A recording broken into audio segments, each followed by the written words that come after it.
tous. Alors aujourd'hui, j'ai beaucoup de plaisir à vous parler des livres dont vous êtes le héros. Donc j'ai reçu 3 exemplaires de la part des éditions Gallimard Jeunesse. Un grand merci parce que j'étais super contente de me replonger dans ces livres que je lisais en ayant 10-12 ans.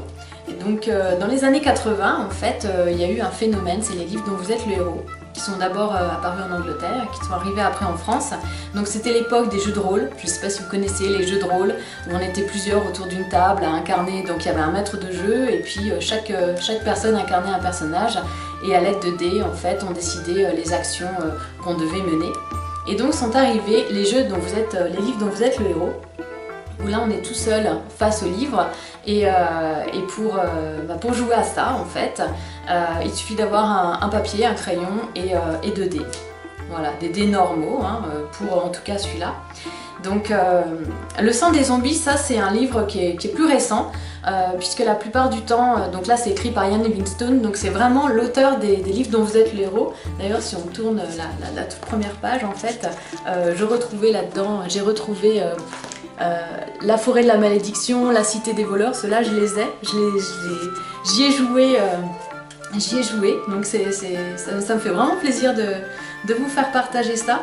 Donc les zombies, c'est un phénomène très récent, et d'habitude les livres dont vous êtes le héros se situent dans un univers médiéval fantastique, et là en fait on va affronter des zombies. Donc je vous recommande celui-ci si vous ne connaissez pas du tout le principe, puisqu'il est assez simple d'utilisation.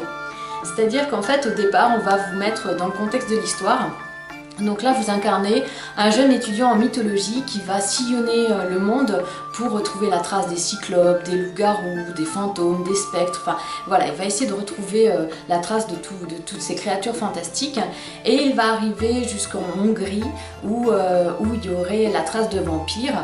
Et donc il va arriver dans un petit village, il va demander aux habitants s'ils n'auraient pas des informations, et puis un vieux lui dit « Oh mais le vieux manoir là-bas, peut-être que si vous y allez le soir à tel endroit, vous aurez les réponses que vous recherchez. » Donc ni une ni deux, vous vous y rendez, et en fait vous vous faites enlever, et vous êtes enfermé dans une geôle d'un vieux château.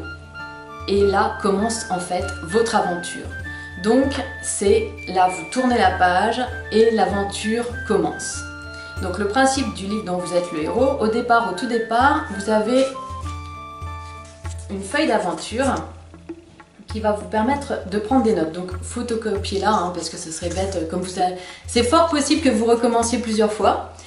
Je vais vous expliquer pourquoi après. Donc vous photocopiez, et puis donc la première chose que vous allez faire, c'est déterminer votre endurance. Donc l'endurance, en fait, c'est ce qui correspond à vos points de vie, tout simplement. Donc vous allez lancer des dés, ça va déterminer vos points de vie initiaux, et au fur et à mesure de l'aventure, vous allez être amené à combattre des zombies, forcément. Donc vous allez perdre des points de vie, ou vous allez tomber, vous allez perdre des points de vie. Voilà, et quand vous arrivez à 0, forcément vous êtes mort. Donc je suis déjà morte plusieurs fois. Donc aussi c'est très important quand vous jouez.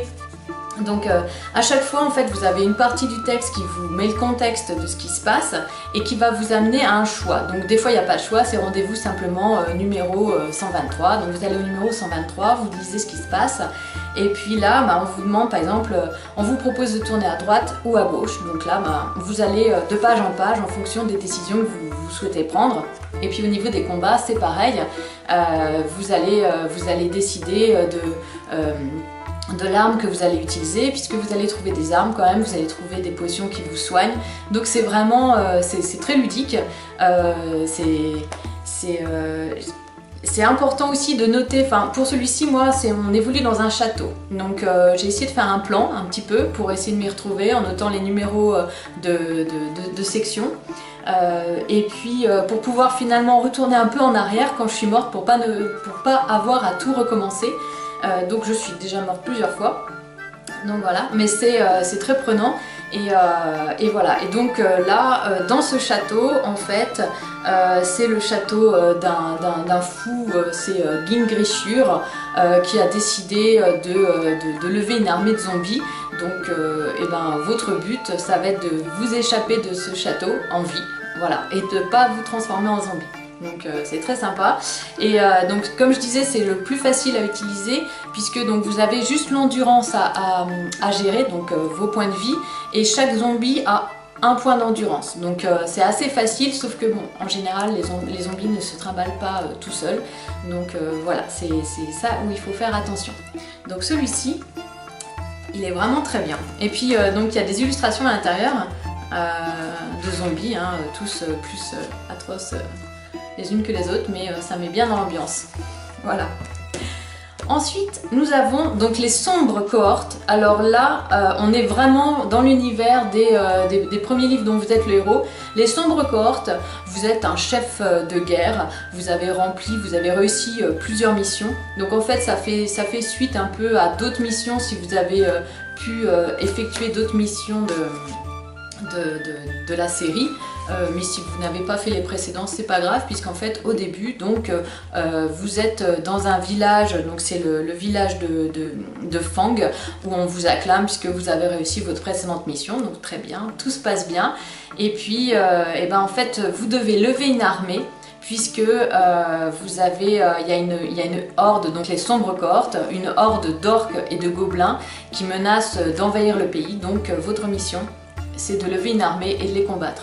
Donc c'est assez sympa parce que vous devez recruter différents êtres. Vous devez donc les payer pour ça, mais vous devez donc avoir de l'argent pour pouvoir les payer. Là, donc on augmente un petit peu la difficulté, puisque on n'a pas que l'endurance à gérer, on a également l'habilité et la chance. Donc l'endurance, c'est toujours les points de vie. L'habilité, c'est la facilité à utiliser une arme plus ou moins bien. Et puis la chance, eh bien, comment dire, vaut mieux avoir un haut potentiel de chance, parce que ça va vous permettre de réussir plus facilement certaines actions. Mais ce qui est assez affreux, c'est qu'à chaque fois que vous utilisez votre chance, elle baisse. Donc au bout d'un moment, vous allez être malchanceux. Donc c'est très... Enfin, j'ai vraiment bien aimé, quoi. Donc celui-ci, les sombres cohortes, on est vraiment dans l'univers médiéval fantastique à souhait, dans les tavernes, les monstres qui vous attaquent. Il faut faire attention à la nourriture empoisonnée, enfin, ne pas contrarier le tavernier, à employer la bonne route, enfin c'est... voilà. Donc très prenant, les sombres cohortes. Toujours de Ian Livingstone. Et celui-ci, donc un livre dont vous êtes le héros, c'est L'œil d'Agarash. C'est la collection Loup solitaire et c'est de Joe Dever, donc toujours aux éditions Gallimard Jeunesse. Donc celui-là, vous voyez déjà, on passe à un autre niveau. Là, vous avez beaucoup plus de règles. Vous avez toujours besoin de 2 dés, mais en plus, alors, vous avez besoin d'un dé en plus. C'est un dé, alors moi j'en ai un puisque bon, forcément j'étais adepte de jeux de rôle. Donc c'est un dé assez particulier puisque celui-ci a 10 faces. Alors ne vous effrayez pas, si jamais vous n'avez pas de dé à 10 faces, vous avez à la fin du livre une table de hasard qui va vous permettre de jouer et d'avoir la même utilisation que le dé. Donc dans L'œil d'Agarash, en fait Loup solitaire vous a recruté. Parce que vous êtes un grand maître du nouvel ordre Kai et vous devez récupérer l'œil d'Agarash, qui est un gemme, enfin une pierre magique qu'un sorcier nécromancien veut absolument récupérer pour dominer le monde. Donc voilà, vous avez juste cette petite mission à faire. Donc là, vous avez en plus des précédents, vous avez toute une partie, donc au début du livre, il y a vraiment toute une partie pour maîtriser la discipline Kai qui consiste à des maîtrises diverses, des maîtrises de l'intuition, de l'alchimie, l'astrologie, enfin c'est vraiment poussé très loin. Vous pouvez donc noter toujours ce que vous avez, la bourse, enfin, vous maîtrisez vraiment tout comme dans un jeu de rôle en fait, hein. Vous maîtrisez votre argent, les repas, faut pas oublier de vous nourrir, le sac à dos, c'est pas un sac à dos infini où vous pouvez porter sans armes, là c'est vraiment 10 objets maximum, donc c'est très réaliste et du coup c'est c'est très intéressant quoi, de pouvoir jouer à ça. Donc voilà, donc si vous avez envie d'être un héros cet été, je vous recommande vivement de vous lancer dans la lecture des livres dont vous êtes le héros. Donc c'est noté à partir de 12 ans, je trouve que ben, c'est pas mal. 11 ans, ça dépend vraiment du niveau de lecture. Mais voilà, c'est vraiment... il suffit juste d'avoir 2 dés, un crayon et pour passer un super moment. Je vous dis à bientôt et puis amusez-vous bien. Ciao!